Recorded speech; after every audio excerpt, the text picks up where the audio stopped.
করো? তুমি যা করছো সবাই দেখে ফেলছে। লক্ষ্মী কিন্তু শুকায় গেছে গা, যাই গছ না একদম না, লক্ষ্মী শুকায় গেছে গা। Hey everyone, welcome back to my new video.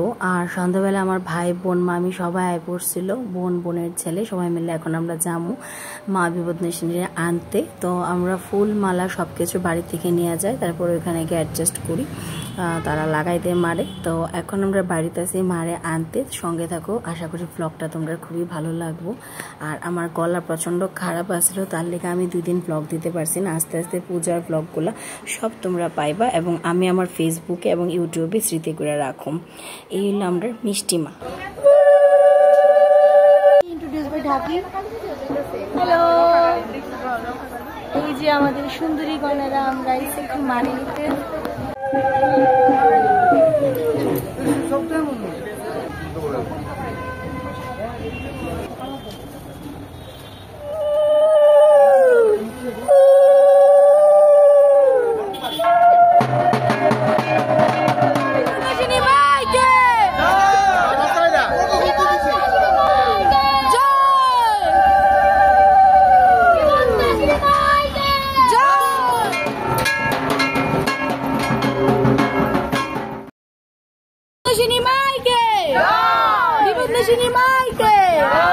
বিপদনাশিনী মাইকে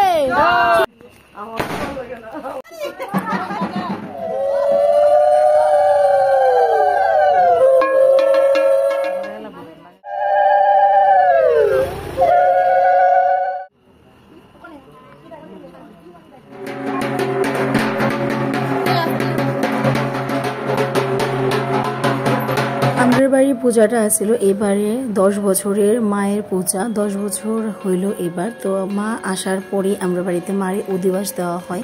এটা হয়তোবা সবার বাড়িতেই হয়ে থাকে। আর এখানে মামা আসার পরে ঢাক বাজাতে আসলো, কারণ পবন গেছিল একটু রেস্ট করতে। তারপরে মারে অধিবাস দেওয়ার পরে আমরা সবাই সংযমের খাওয়া দাওয়া শুরু করে দিয়েছিল। হ্যাঁ, শরীরটা ভালো আসছিল না বেশি, দেখে দাদাভাই হ্যাঁ একটু খাওয়াই দিতে আসলো, দাদাভাইয়ের হাতেই খাইছিল। ঘন্টা পরে আইছে কারেন্ট, আমি আর মামি এদিকে ভিকারির মধ্যে বয়ে রয়েছি, আমরা খায়াটিয়া আর সবাই কাজ টাজ করতেছে। আমরা মোটামুটি এখন যাবো ফিরে কাজ টাজ করতে। গরিব বাজে ওখানে কয়টা বাজে দেখলি 12টা বাজতে 5 মিনিট বাকি। আমরা আজকে রাত্রে খাওয়া না কিন্তু ভালো হয়েছে, আলু সিদ্ধ মাখা আর ডাল, মুগ ডাল, যেহেতু আমরা সংযম তো এটাই খাইলাম। এই যে উপরে দেখো, উপরে কি আড্ডাটা বইছে, কারেন্ট গেছে গা পরে। এই যে উপরের আড্ডা সৈন্য সামন্ত লিয়া তারা এদিকে এতক্ষণ ধরে আসলো। হাওয়া আছে ভালো না? কেউ তোমার চোখ দিন এমনি বুঝে দিতেছে। এদের শালিকা শালা সবাই নিয়ে আসে। এই যে শালার আজকে সারাদিন কিছু আগে দেখছো না কি দেখো। এদিকে আমাদের বক্স, আর এদিকে মা। এরকম হয়েছে সাধারণ ডেকোরেশনটা অবশ্যই জানাইও কমেন্টে।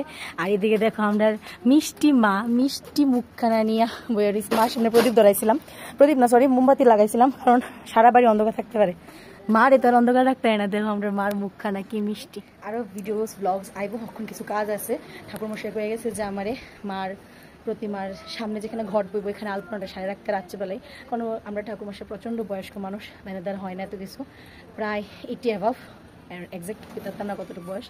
যাই হোক, এখন মা তারা সব সরঞ্জাম নিয়ে টানাটানি করে এখন কিছু আলপনা টালপনা দিয়া তারপরে যাবো শুতে। প্রায় 12:30। আমার আলপনা দেওয়া মোটামুটি শেষ। আর তোমরা এখন যে জিনিসটি দেখতে পারতেছো, এটি ঘটের চারিদিকে বাদ দেওয়া হয়, যে ঘরটা মার সামনে বইব। এগুলি কিন্তু অর্ণব মানে পবন নিজের হাতে বানাইছে সিমেন্ট দিয়া। আর হে খুব প্রত্যেক বছরই ছোট জন আসলে তখন তো পারতো না, যখন থেকে হে বুঝে পূজাটা তখন থেকে হে করে। আর এখানে ছোট্ট করে আলপনা দিয়া ঢেকা রেখে দিয়েছিলাম যাতে কোনো কিছু না নষ্ট হয়। তো চলো পরের ভিডিওতে দেখা হবে।